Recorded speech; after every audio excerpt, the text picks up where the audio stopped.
This program is designed to provide general information with regards to the subject matters covered. This information is given with the understanding that neither the hosts, guests, sponsors, or station are engaged in rendering any specific and personal, medical, financial, legal, counseling, professional service, or any advice. You should seek the services of competent professionals before applying or trying any suggested ideas.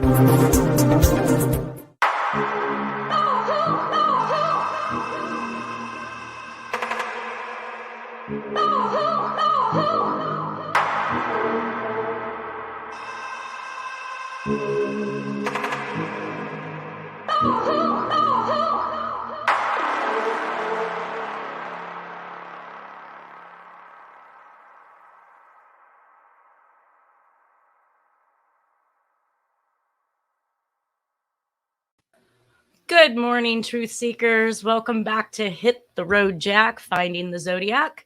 I wanted to start with some cleanup from last week. While there wasn't a lot of foundation set for what we covered, I do know that we talked about some things that might have been a little shocking to individuals who have wrapped their mind around the Zodiac Killer in general. But I do plan on revisiting that type of information at a later time.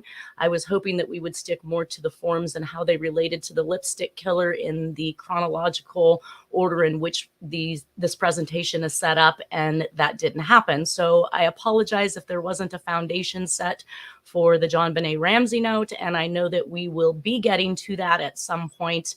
I even considered doing a crash course on all of the communications breakdown of the handwriting identification, but then that kind of forced the hand and we weren't really walking through Jack's life to find the Zodiac. But I know that at the end, you will see the similarities, you will see the use of disguise, you will see all of the attributes that we will talk about in the handwriting. Also, some interesting information is that I received a phone call from Tim Miller. If everyone remembers the very first letter that I showed, which I referred to as the finale letter, it was sent to Tim Miller in regards to his daughter that was killed in 1984.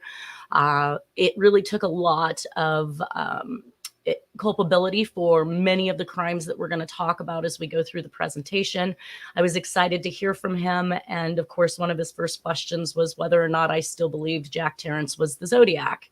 And I confirmed. So I am waiting to speak with him again in regards to how we can start going through this information to see how it pertains to his daughter and whether or not we can get some type of resolve to any of these cases, as a matter of fact. So without much more ado, we're going to get into the Texarkana Phantom Murders, or at least the return to California for Jack. So we're going to head right back into the presentation at this point and start with a murder of a 6-year-old girl.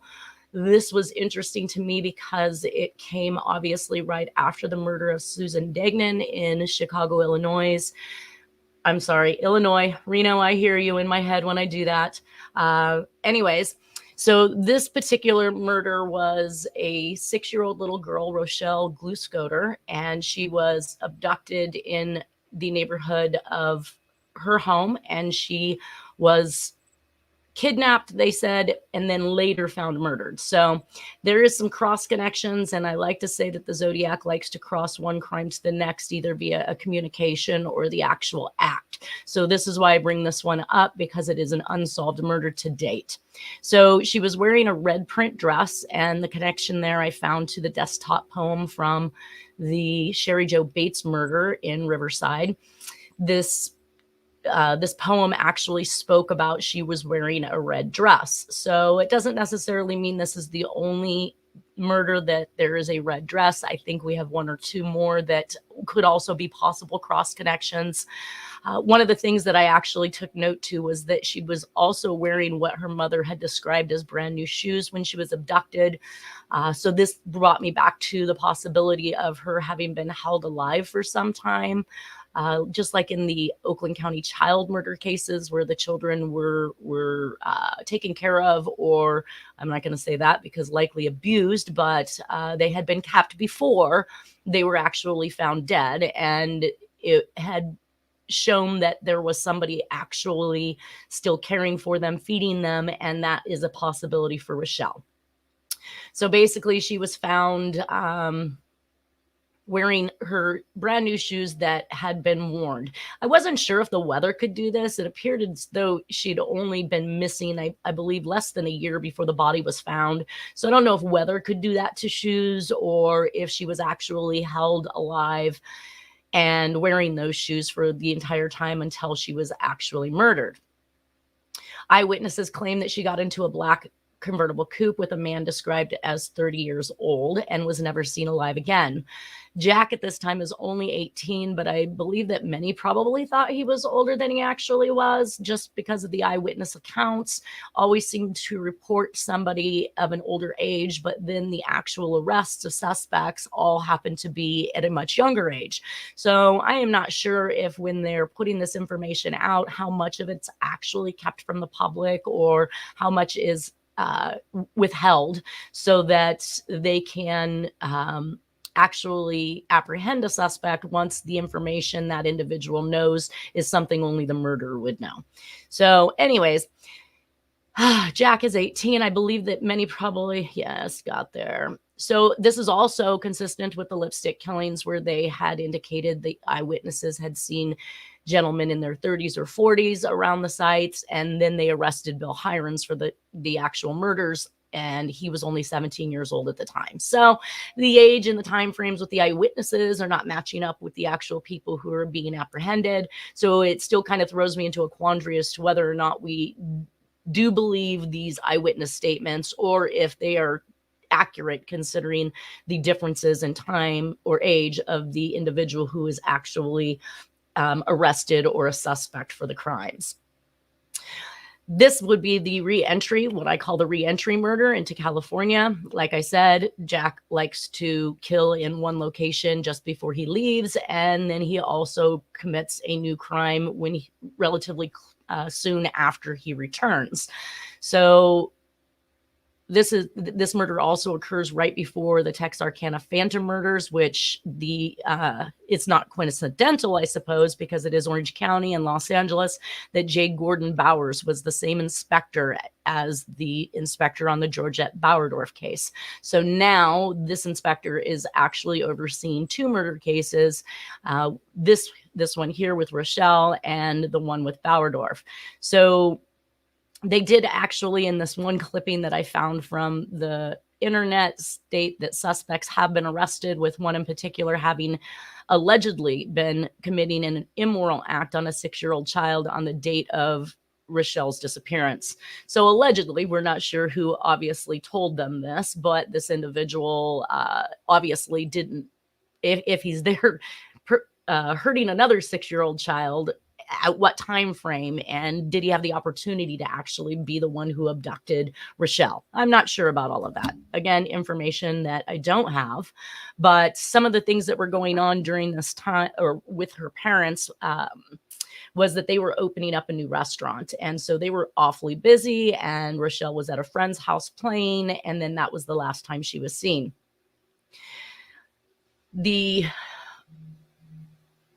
Let's see. So although the murder of Michelle Gluskoder had been completely forgotten, it is one of the worst cases after the post-war period. Rochelle was a brown-haired, brown-eyed girl of 6, was playing in the yard of a neighbor at 1113 East 85th Street when she got into a black convertible driven by a man in his 30s, as they said, and she was never seen again. Los Angeles was consumed in a massive search for the girl. Investigators went house to house, examined riverbeds and sewers, rounded up known sex offenders in the area, and checked on phantom. I love the word phantom. We see this a lot. Sightings of a young girls elsewhere in the city. Led by Eugene Biscluiz, I'm not sure how I'm going to pronounce his name, the sheriff's posse made a canvass on horseback of what were then large swaths of undeveloped land in South Los Angeles and didn't find anything. The newspapers ran stories about other killings as early as 1924, 1927, and 1937, but it appears as though they had their suspects for those murders, and so those individuals were not likely going to be suspects in this case. However, they did bring that up in this article. So basically, in March of 1946, her parents, Abe and Miriam, finally did open that delicatessen in Los Angeles or Orange County. That was postponed when Rochelle was kidnapped. And shortly after the opening of the restaurant, a gentleman named Bonito Cabrera was hunting rabbits off of San Diego Boulevard about 3 miles from Irvine Lake and found the bones so weathered that the investigators could not determine a cause of death. And I'm not exactly sure how long it takes for a body to decompose or to become so weathered that they can't determine that. That does seem like there's an amount of time in there, and we know that Los Angeles tends to be a rather hot area, so I would think that the terrain could be a harsh place for anything to be, whether it was decaying or not. She was identified by her dress, by her mother, and of course, the tweed coat that she was wearing, and she was puzzled about the shoes because she knew they were brand new. So I'm not sure what the explanation, or if anyone offered that explanation. The other things that I point out in this particular case is that at some point in time, the suspect begins to talk about rabbits in future communications. Now, I don't know if that is a hint to some other crime or the possibility that the hint is again led back to the reporting of where the body was found and that the individual who found them was hunting rabbits. So it does become something in the future that we're going to talk about, kind of an Alice in Wonderland type thing with a watch and no time and other media references again. Or simply did the suspect actually read the newspaper and throw in the twist of the rabbit's clue to connect this crime to the next? We can only theorize that at this point in time. But I think that the mentioning of rabbits and the newspaper mentioning them is something that the suspect would have heavily been looking at and wanting to tie together. So several men were questioned over the years, but nothing ever came of it. And the Gluskoters eventually left Los Angeles and the case remains unsolved. They do go on to talk about some of the things that occurred with the individuals, including one actually of the people they talked about earlier having been part of other serial killings had actually been freed after 15 years. Because he was innocent. So we have to keep in mind that Jack has indicated there are people who have taken the fall for him, and in some cases that means innocent people. At this particular point in time, we know that Jack is on the move. I just recently read in Stephen Dewhurst's book that his mother was with him when he married his wife in March of 46, and that he left shortly after to return to Texas with his mother. And at that point in time, she was actually driving a black coupe.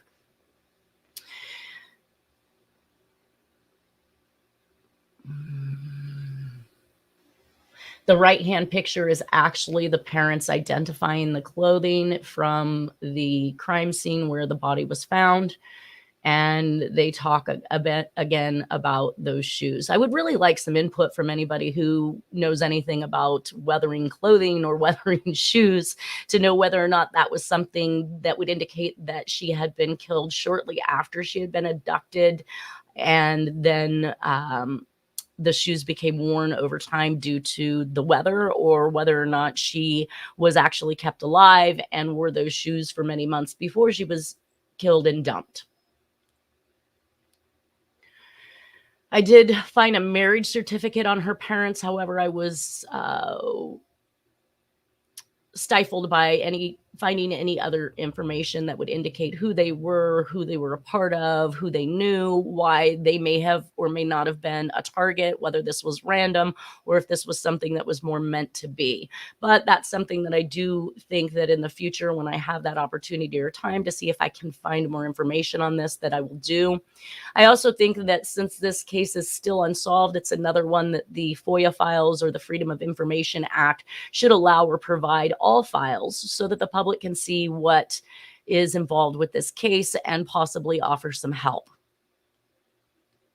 So the abduction we have pointed out up here at 1113 East 85th Street, and I mapped out where the dump site was. Of course, this the map system gives me what it thinks is the most convenient route, but doesn't necessarily mean that that's the route the killer followed. However, the distance between these, taking the route 605, is approximately an hour apart, which is within the realm of what I see the Zodiac Killer doing. He is roughly within 2 to 2.5 hour range of abduction and dump sites, and also within his own proximity to the murders and where he might be living at the time. So this is within the range.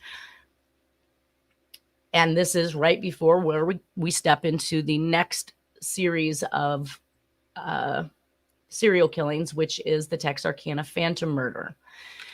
A lot of things here play into, again, we have a map showing from Chicago, Illinois, the route that might be taken to pass back through Oklahoma into Texas and its way back into the Los Angeles area, which is where Rochelle Gluskoster was abducted, and then finally up to the top left-hand side there to Alameda County, where we see Jack getting married.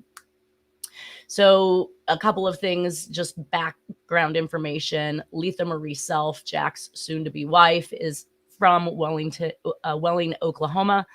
Mr. Dewhurst's book indicates that that is where Jack met her, so we know that he was in this area just a hop, skip, and a jump from Texarkana, and purportedly had left after his muster out of the military back to Texas. But I don't have anything that shows that Texas is where he would have returned to, since we know his mother is in Chicago and he's marrying Letha in Alameda County. But at some point in time, he actually met her in Oklahoma. So I'm still trying to put all of those pieces together.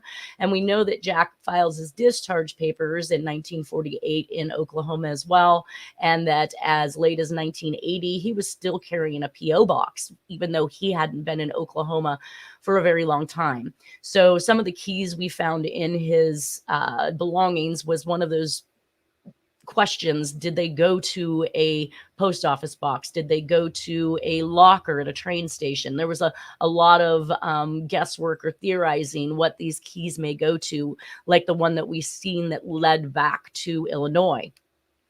So this is the path that I would expect for the Texarkana murders that are next. At some point, Jack has met his wife. We do know that. And he had to have obviously met her at some point in time. I know back in the day, people would do these gunshot weddings or I'm sorry, shotgun weddings and marry rather quickly because everybody was going off to war, but we had just come back from war. So it wasn't like he was hurrying up to marry before he had to leave. So that may also lend to the solves that we saw from Harriet Suchet, where she indicated that Letha was actually with Jack in Chicago when he had committed the Dagnan crime. Now, I don't know it to be true. I'm just saying that's her solve. And there might be some credibility to that, since Jack likely knew Letha before marrying her, and maybe even months. And if I can come to that information or get that information, I will update that at that point. So this is giving proximity.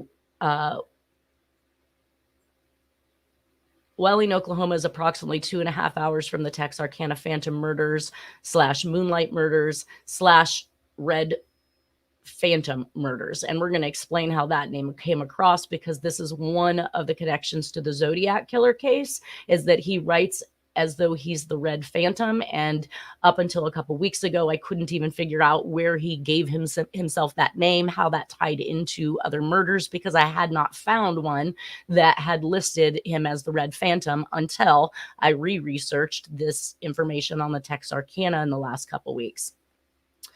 So, and they're all direct paths to Jack's mom in Chicago, Illinois. The Phantom was said to have lived in caves on the outskirts of Texarkana, which Jack talks about having done while he was on his own. And the Phantom is gone once Jack is gone. So again, that kind of every time a serial killing starts, Jack's there, and whenever it stops, he's gone. So we're going to follow that pattern too as we go through. So Dewhurst's book says that Jack was mustered out of the Navy in December 11th of 1945, and Jack's record shows that he was at the training sites until 12/11 of 1945, but his military discharge shows that he didn't leave the Navy until 10/22 of 1947. So he still had access to military bases and anything else, I'm sure, along with any privileges that came with being in the military. Dewhurst also said that Jack was given a train ticket on December 11th of 1945 to go back to Texas. Jack would tell the stories about wandering through 12 states, holding a variety of odd jobs.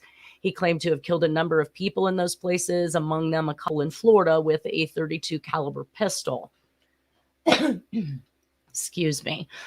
These murders are coming up. We're going to talk about that one in Florida, how it pertains to Jack, and other information that he has given in regards to a possible culpability with that case.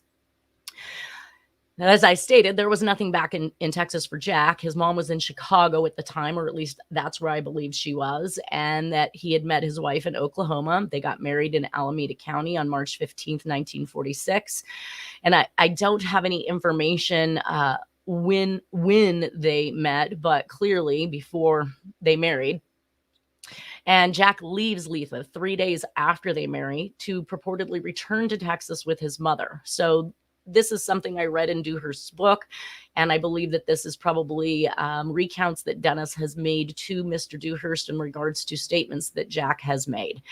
So if his mom is now with him, there is a good chance that the re-entry murder of Gluskoder was him returning to California to marry Letha, and then obviously needing to leave and make plans for his mother, which means that he could have been moving her back from Chicago with him and then returning her to Texas, where she remains for the rest of her life. So he rejoins. So basically, if he's mustered out on 12/11 of 45, he rejoins the military 1 month after the last killing spree, after the last murders in this killing spree. So he is in this particular area, evidently with his mom. Letha is back in California. And they thought that the suspect lived in caves in the area, like Jack claimed. And Jack says that he had to jump off a train to avoid the police, like the Texarkana police believes the Phantom did. So let's go ahead and step into those particular murders. And the Texarkana Phantom, aka Moonlight Murders, aka Lover's Lane Murders, which is identical to Zodiac in 1968-69, and a murder we're going to see in Florida in 1946. The Gazette today makes an interesting comment about social attitude in the 1940s, and that has to do with how the police dealt with and the public responded to crimes involving rape or sexual deviancy. Today it is front page news, but in 1946, the public press glossed over any such activity. While Miss Moore's body indicated telltale signs of rape, and while the offender had sexually abused Mary Jean Larry with a pistol barrel before she escaped, the newspapers, the Gazette included, remained mum on that particular aspect of both crimes. If rape was hinted, it was a generic criminal assault, which could mean any number of things. I bring this up because this is when they report something like a sexually abused, it is the attempt to make it appear as though it is a sexual crime. And so many of almost all actually, of the unsolved crimes that I have sifted through in the last 10 or so years, when I came across one that was a possibility that it was Zodiac-like, I did take a look to see whether or not there was any signs of rape, because I did not find that Jack was doing this as a sexual predator. I believe that the cases that can be connected to him did not include an actual sexual rape, that he sexually abused them with an object, just as we see in the newspaper report of Miss Larry. So we have 1 month between the first two crimes, then 3 weeks between the third and the fourth killings. This again fits right on into the Zodiac persona, where he comes in, he initiates the first crime, he leaves, he comes back, he commits another crime, he leaves, he comes back. And so he is really never in that location when the bodies are found, when the investigation heats up, and when they're looking for this person. And this is why we get the name Phantom. The Moonlight Murders is a term created by the news media, refer to the true unsolved violent crimes committed in and around Texarkana in the spring of 1946 by an unidentified serial killer known as the Phantom Killer or the Phantom Slayer. The unknown killer is credited with attacking 8 people within 10 weeks, 5 of whom were killed, usually 3 weeks apart. The attacks happened on weekends between February 22nd, 1946 through May 3rd of 1946. The first 2 victims, Jimmy Hollis and Mary Larry, survived. So we have survivors who again report this hood that the Texarkana Phantom is wearing, as we can see back here in the back. It is a very much Zodiac-like hood, and I think that that is probably one of the reasons why he also left victims alive in the Zodiac spree to report back again that hood. Again, another tie-in. Some officers are not sure if their attack was connected with the murders. The first double murder, which involved Richard Griffin and Polly Ann Moore, happened 4 weeks later. The second double homicide involving Paul Martin and Betty Jo Booker occurred exactly 3 weeks from the last attack.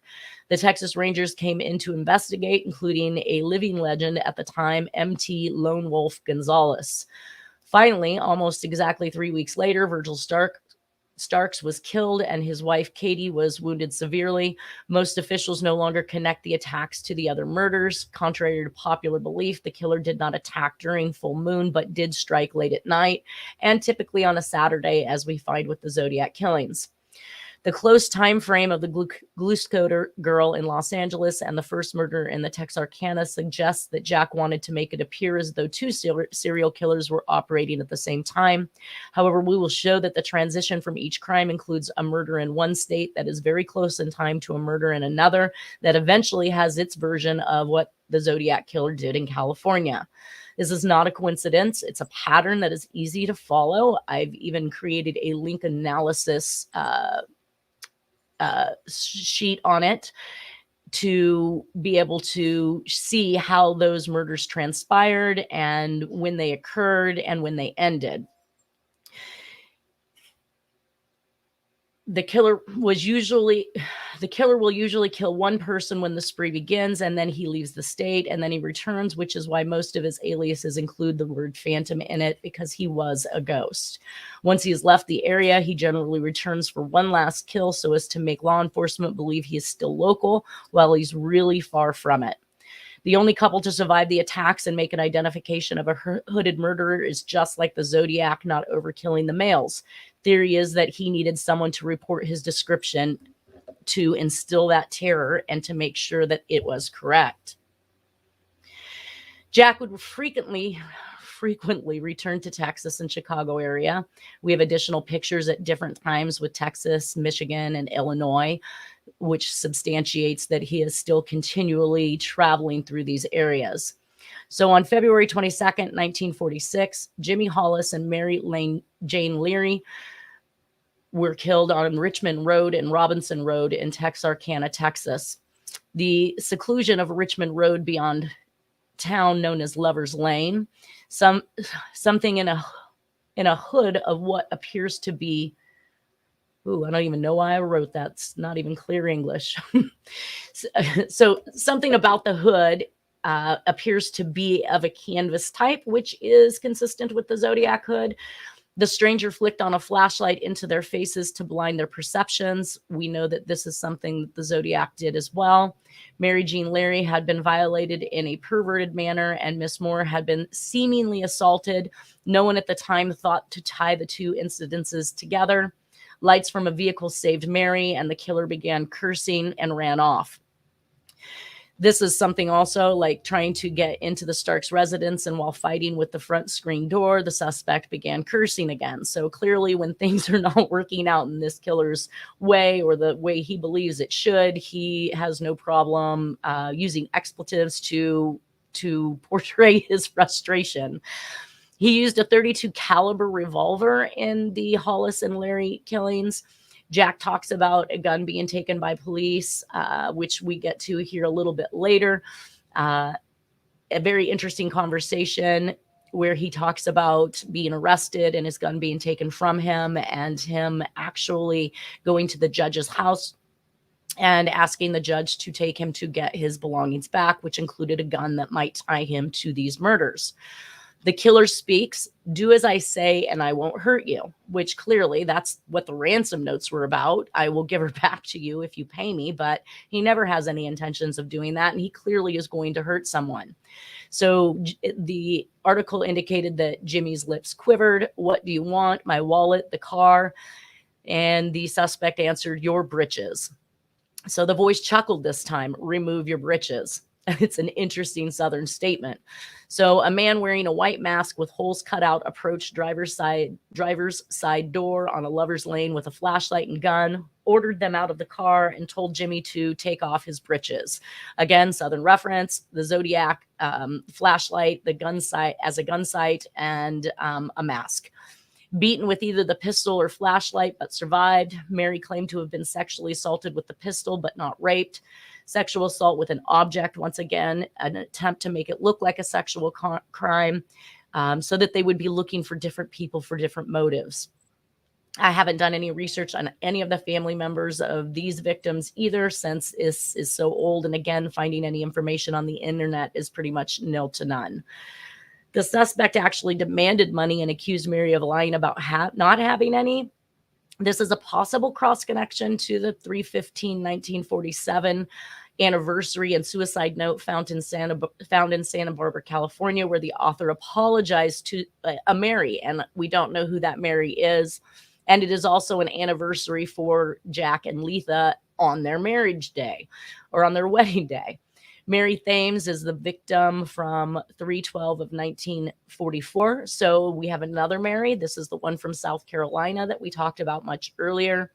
And the sheriff at the time was W.H. Bill Presley. Moonlight Murders, Texarkana Phantom was 10 weeks long, as we discussed. And we have 10 victims, 3 survive.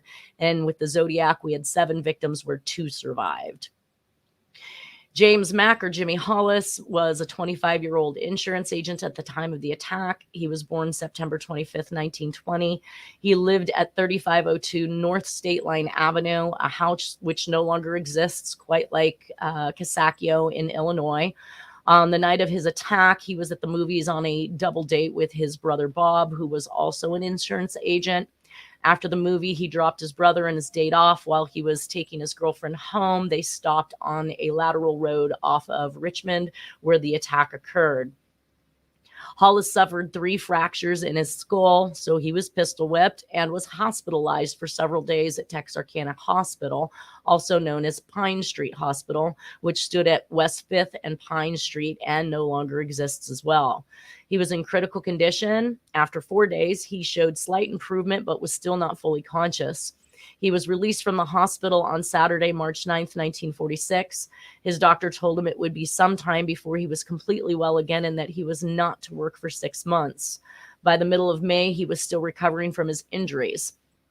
3 months after the attack, he stated, "I still get nervous when I think about it at night, on the street, even downtown." Hollis was questioned several times by officers after the other killings. Starting at the end of April, he spent a week with Mary Jane Leary, first Texarkana victims in Frederick, Oklahoma, which again leads us right back to Oklahoma and makes me wonder whether or not this was an intentional attack. There was a purpose for this particular crime. Either way, the fact that they are back in Oklahoma is again reinstilling some of those cross connections and proximities for Jack. And so he visited her in Oklahoma before residing in Shreveport, Louisiana. Hollis eventually married and had 7 children. He had a Bachelor of Arts in History and a Master of Science in Public Administration. He worked for the IS government. Again, another interesting cross connection. I don't know if that was something that he was doing at that particular time when he was doing insurance. But he loved to dress in Western clothing, including a cowboy hat and a holster and a pistol. And we've seen Jack actually wearing the likes of this same type of attire when he was in Texas, because they could actually wear their pistols right on their hips. He appeared in the 1971 television film They've Killed President Lincoln as a Vice President Andrew Johnson. That was an interesting take. So insurance agent, government worker to actor. He eventually moved to Houston, where he began working for NASA. Again, we are just following that same exact line that I believe that Jack was interested in. Hollis died in his sleep at the age of 54. His family remembered him for his jokes and sense of humor, as well as his love for the outdoors, including camping and hunting. So Jimmy Hollis and Mary Jane Larry site. We have the Richmond Road up to the right-hand side, and we actually have, well, Richmond Road is actually approximately 20 minutes outside of Red River Arsenal Army Base. So this is a location, again, where the murders are occurring somewhere near a veterans hospital or an army base, which would allow that suspect to slip right back into military life and not even be noticed by the public in most cases. So now we are up to March 15th of 1946. We have the marriage certificate of Jack and Letha getting married in Alameda, California. I did have a private investigator run a check on Letha self and swap some services for that. Using her social security number, he had found that her last name was now McFadden and that she was residing in South Carolina. Although her social security number shows no previous addresses in Oklahoma, it may be because she was a child and hadn't really been put on the map yet. And all the addresses that the private investigator could find for her actually led right back to South Carolina. After, like I'd said, 3 days after Jack married Letha, he stated he had headed back to Texarkana and boasted about this particular trip, while Dewhurst's book states that Jack headed back with his mother to Texas, maybe to get her set, but he certainly did not stay around for long and continued moving his way through the 12 states that Dewhurst's book talks about. Suddenly, he left Texas in March of 1946. Well, that was kind of a little bit backwards. So, no, he left back to Texas in March of 1946 after marrying Letha, and he rejoins the Navy here shortly. So Jack's military begins in the Texarkana Phantom Murderer is gone and never heard of again. On January 21st of 1948, Jack's discharge papers from October 22nd, 1947 were filed in Atoka County, Oklahoma, which is 2 hours and 44 minutes from the Texarkana Phantom Murders, but definitely on the same path that he would have traveled to either come back to California, to Texas, or back to Chicago, Illinois. At some point, I do believe there is a record of Jack moving Letha back to Oklahoma or Arkansas. I need to find that source. I think it was a family member that indicated that, but we will see some further residents in Oklahoma for at least Letha. Immediately after marrying Letha, like we said, Jack leaves for an unknown period of time. And we have the March 24th, 1946, Richard L. Griffin and Polly Ann Moore, which were also attacked on Robinson Road and Highway 67 in Texarkana. So they were found Sunday, March 24th, 1946, 1 month after the Larry Hollis attack. A driver on a rural Bowie County Highway 67 found 29-year-old Richard L. Griffin, a recently discharged Navy CB. So again, leading right back to more military. Lying on the back seat of his girlfriend, Polly Ann Moore, who was a checker at the Red River Arsenal outside of town. So this leads us right back to a connection to the Red River Arsenal again. Forensic tests would show that the bullets that had killed them were fired from a .32 caliber revolver, possibly a Colt. Moore had been killed outside the car, evidenced by blood stains and drag marks. She appeared to have been sexually assaulted. Fingerprints and footprints were hard to trace, they said, as a heavy downpour had washed away both during the night. Shot in the back of the head in the Lover's Lane section off Highway 67. That is very consistent with the Zodiac, Los Angeles murders, and the Florida murder. Richard Griffin shot in the head 3 times, and Polly Ann Moore shot in the head. It is my belief that it is likely that Jack came into contact with her at the Red River Arsenal, and Richard Griffin lived with his mother, Mrs. R.H. Griffin, which somehow I related to Elizabeth Short, who worked as a checker at a military facility as well. So also the Sherry Jo Bates poem referenced in April of 1967 that was found. So here we have the map of the Red River Army Depot, and again, where the individuals were killed. This crime scene is within approximately 20 to 30 minutes of the Red River Arsenal and Army base. On April 13th of 1946, Betty Jo Booker and Paul Martin were found dead at Spring Lake Park, Texarkana, Texas, last seen alive at the VFW Club on 4th and Oak Streets in Texarkana, Texas. So we have yet another relation to military, or at least veterans. The combo, Betty Jo and Sherry Jo, which was rather interesting that we have both of the type of names involved with this killer. Betty Jo Booker went to school and was in band with H.B. Tennyson, who is suicided in 1948. And I say suicided because there's lots of information to suggest he did not take his own life. But when we get there, we'll be able to talk about that. Here again, we have a cross connection between victims, which I didn't expect to see. But after researching and finding this information about H.B. Tennyson, I researched him and found that he was the son of a steel magnate, I believe. But we'll get there. So shot several times.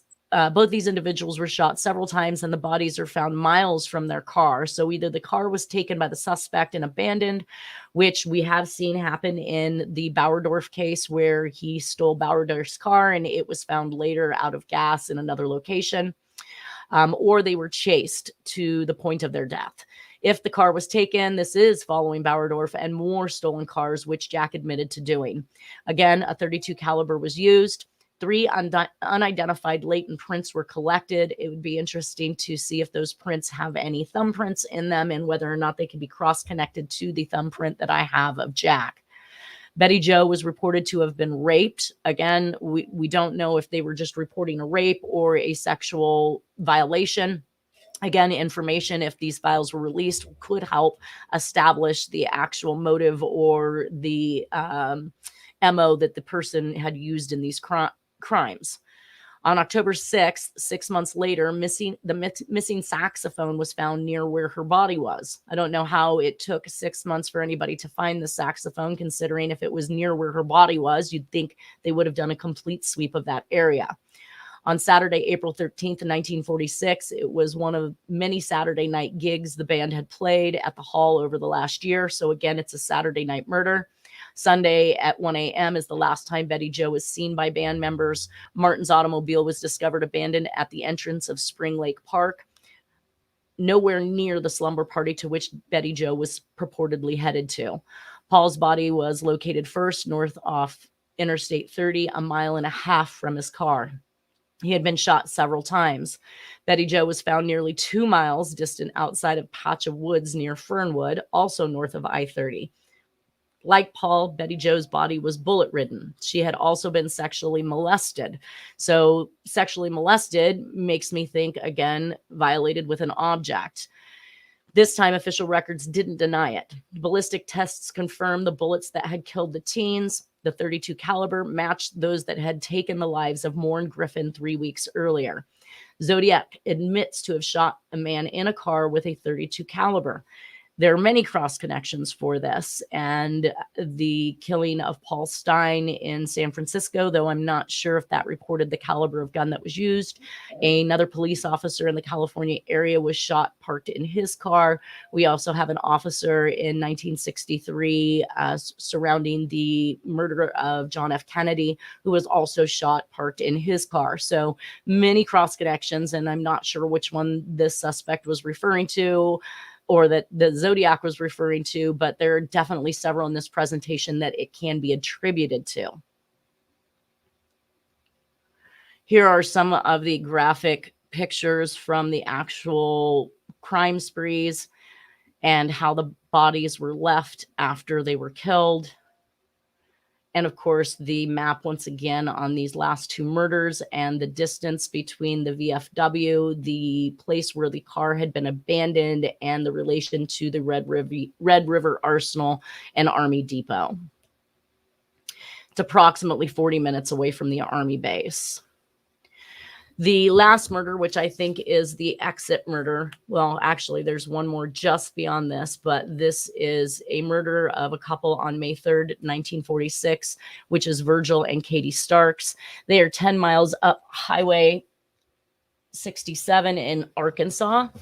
And I think that this is Jack making his way back to California. Virgil and Katie Starks lived in a remote area, but so far untouched by the Phantom at the time. On the evening of May 3rd, that would change. A shot blew open a pane from the front window, and Virgil was struck in the cranium. He jerked forward and sent the newspaper fluttering across the living room, blood spattered. An immediate second shot hit him again in almost the same spot, which tells you that the person is extremely good or a really good marksman with a gun. This time the body convulsed and fell limply sideways across the chair arm. An immediate, where do we go there? She felt a battering pressure. So Katie felt a battering pressure drive the phone off her ear. So she had hopped on the phone to call a neighbor. And at that point in time, she was struck by a bullet, and that ripped through the phone and her ear, and a pain that burned through her right cheek before she even heard the explosion from behind. So she was hit before she had even heard the gun fire. Instinctively, she began to turn toward the sound of the blast when another shot boomed to tear her lower jaw from the upper. So this means that the individual, once again, is a good shot. If he's hit her twice in the same place and she is literally moving about trying to figure out what's going on. It is interesting that the newspaper marks that the jaw was torn off, because as we move into the Black Dahlia murders, we do see that her jaw was clearly cut or torn, what we would call almost off. So as she repaired from the house, she heard the kitchen door finally giving way under the intruder's ramrodding, following by a stream of curses. Bloody handprints smeared on the walls and furniture indicated that the murderer had dabbed his palms in the pools of blood at Mr. Stark's feet. This is crazy because we're going to come into other crime sprees where blood is used to actually mark the walls. Sonoma County has Jack's palm print. I know that it was turned over by Dennis at one point in time, and if these palm prints are still available in the Texarkana Phantom murders, then I would think that they could attempt to make some type of connection to that palm print. Bullets removed from the Starks were fired from a 22 caliber semi-automatic shotgun, not a 32 revolver. So far, the Phantom's weapon of note was the 32 revolver. So this kind of did throw a quandary as to whether or not this crime was connected. Second, the modus operandi was all wrong. It wasn't a Lover's Lane teenagers at this time, but Jack may have needed some type of funds to get out of town. And I don't know if they indicated whether or not there was anything actually taken from this crime scene, but this may have been his resolve to getting the money or what he needed to get himself back to California. At this particular location, an untraceable flashlight was found outside the Starks' home, and this is why they actually dubbed the person the Red Phantom. And we see in the Marco letter from the Zodiac, he calls himself the Red Phantom. Virgil was shot in the head twice while sitting in a chair reading a newspaper. This is identical to the mob hit on Siegel, which is much later, but similar to the way this crime went down. Katie shot twice in the face, tearing a jaw from her face, again, cross connection to Elizabeth Short's jaw being cut back to her ears. The flashlight left at the scene of the crime may have been the one used in the first Texarkana murder that was reported, and we know that the Zodiac liked to use that as a gun site. Nothing was taken of value, they say. The 22 caliber semi-automatic weapon used is just another one of Jack's likes. He absolutely loves the 22, as I'm told. So it's one of his favorite caliber of guns. This murder actually occurred 47 minutes away from the Army base, which is in an opposite direction of the way home. So is this Jack on his way back to Chicago to help his mother move to Texas? I don't know. Well, it looks like we are pretty much down to one murder left with 1 minute to go into the presentation. I do want to remind everybody that next week we are going to meet Jack on film via the documentary put together by Dennis Kaufman. It does explain much of the information that Dennis had collected on Jack in regards to circumstantial evidence that supported Jack being the Zodiac Killer. But we're also going to get to hear Jack speak and talk about some of the things that I read off earlier in this presentation. I look forward to that. I look forward to additional handwriting identifications that we're going to show as we move through this. And of course, once this is done, we're going to see the pickup of the Los Angeles murders and the Black Dahlia crime spree and many other women that were killed during that time. So stay tuned. See me back here next Friday, and we'll take a look at Jack and meet Dennis. Have a great week.